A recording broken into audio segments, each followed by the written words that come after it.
In the meantime, a public rally organized by the Democratic Party was held in Madagama Bibile yesterday under the patronage of party leader Sarath Fonseca. The only thing that is happening in this country today is that the rulers are spending amounts that the country cannot bear on false projects and are earning money by taking commissions of 60%. Our unborn child is already 300,000 rupees in debt to the world. We condemn this system with the greatest distaste. If a country is to be rebuilt, then there must be leaders who love the country and who love the people. We need leaders who can make sacrifices, not leaders who look to save their own skin. We must change this situation. Meanwhile, at another public rally held in Kotiagala, Siambalandua yesterday, two candidates who contested the Siambalandua Pradesh Sabha election on the UNP ticket and a candidate who contested the Monragala Pradesh Sabha election obtained membership of the Democratic Party. The Janata Vimukti Peramuna convened a media briefing today. Speaking at this media briefing, JVP Politburo member parliamentarian Anukumar Dissanayaka commented on the appropriations bill that was tabled in parliament recently. When looking at the appropriations bill and the amounts allocated for each ministry and the ratios, it is evident where the ball is. 253.8 billion has been allocated for defence and urban development. 164 billion has been allocated for finance and planning. 144 billion has been allocated for ports and expressways. 106 billion has been allocated for economic development. 52 billion has been allocated for law and order. 1.1 billion has been allocated for the Presidential Secretariat. A mountain of money, a massive amount, has been centralized in the hands of one family through the allocations made by this appropriations bill. You can see this now. Fiscal power has been vested with the Parliament. There are ministries for which funds were allocated using the fiscal powers of Parliament, but some of these ministries have not even received 50% of the allocation. A question has been put forward in Parliament. Some people have been asked to make requests through the ministers. They have been asked to ask them about their ministries and somehow secure these funds for them. What I am saying here now is the prayer of the ministers. Another phase of the Kitunu Magata Savyak program, a brainchild of UNP parliamentarian Sajith Premadasa, was held in Negombo today.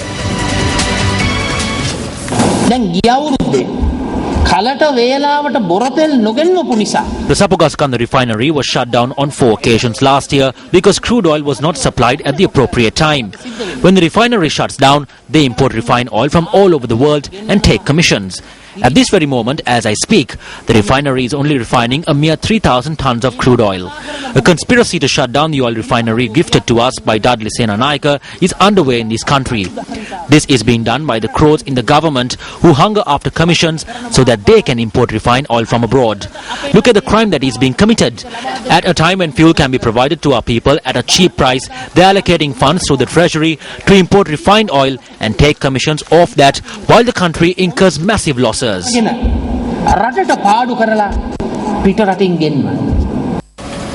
let's take a quick look at the newspaper cartoon of the day.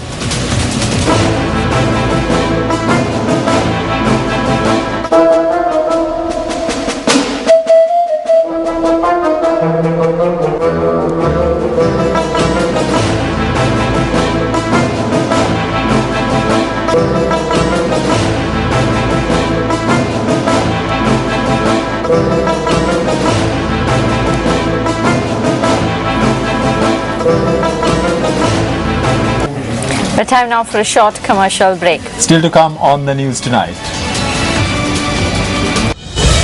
Will the proposals of the United Bhikkhu Front be implemented? The decision will be made by members of the working committee. Sajith Premadasa, parliamentarian, votes 74,467.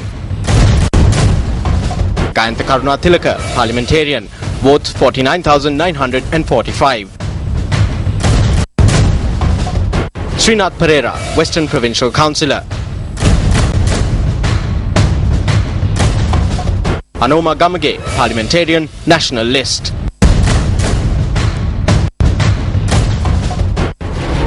Tilak Marapana, working committee member, former parliamentarian.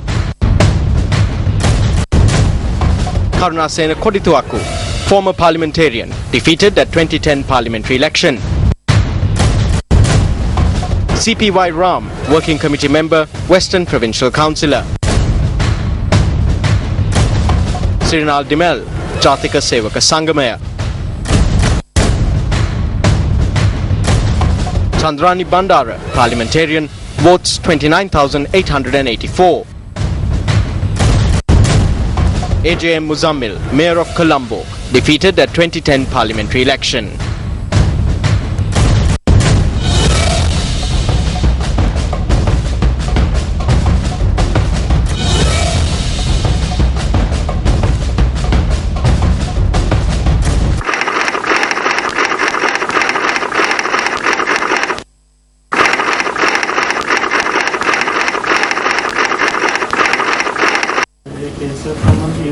The Vipaksha Virodha convened a media briefing today.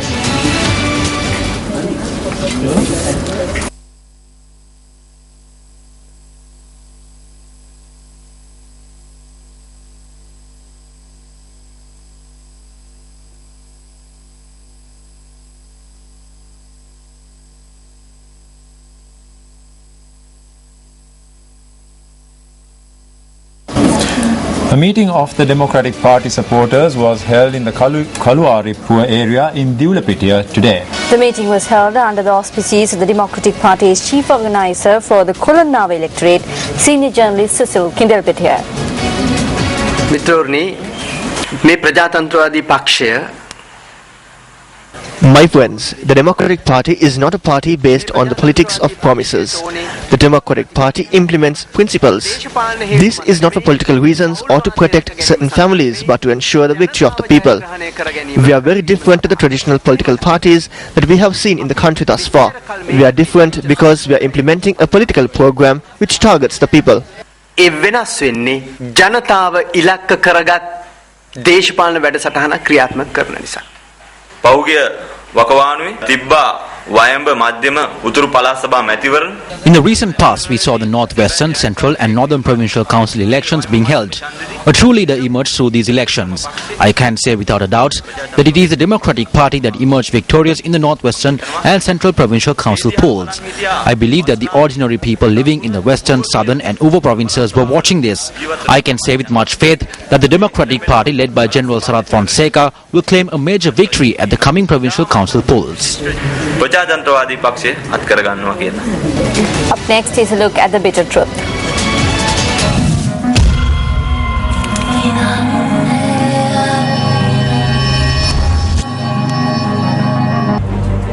On the 23rd of September, the Sri Lanka Schools Cricket Association admitted that a proper procedure needs to be followed when securing sponsorships for schools cricket tournaments.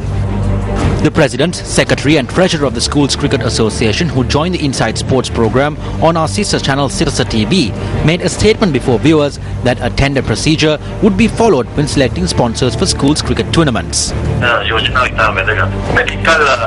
This proposal is very important. This should be implemented in the future. As far as I am aware, there has not been such a tender procedure in the past. We are thinking about putting forward such a plan in the future. However, when examining this media release issued by Sri Lanka Cricket, it becomes evident that the Schools Cricket Association has been unable to keep up to its promise. This media release notes that sponsors for schools cricket tournaments have been selected. However, when providing sponsors with 3-year deals, a tender procedure has not been followed. When the Bitter Truth made inquiries as to whether there are any obstacles in following a tender procedure, the President of the Sri Lanka Schools Cricket Association said there were no such obstacles. The President also informed us to make further inquiries from the Secretary to the Association. When inquiries were made, the Secretary of the Sri Lanka Schools Cricket Association, Dilshan De Silva, said the approval of the Executive Committee of Sri Lanka Cricket had been received for the selection of sponsors. Translated statement. Sponsorships are obtained for 11 preliminary tournaments. We have been holding discussions regarding this for a long time prior to this. In the future, we will follow a tender procedure. The sponsor agreements have not been signed as yet. The sponsors have not been given the rights to telecast matches. But if a company wishes to come forward to obtain telecast rights, then they must discuss the matter with the sponsors. I cannot at this moment divulge the amount for which sponsorship was granted. We will convene a press conference in the future and reveal the amount. End of translated statement.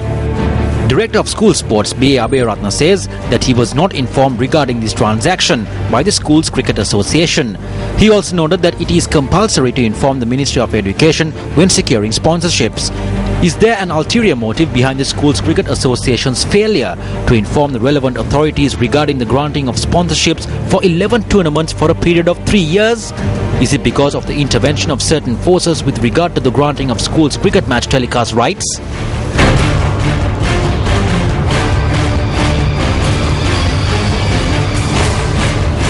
Well, that's a wrap from the News First team for tonight. Thank you very much for joining us. I'm Arundhati Mudarnayaka. And I'm Shane Silva. We leave you tonight with a look at the weather forecast for the next 24 hours. Take care and good night.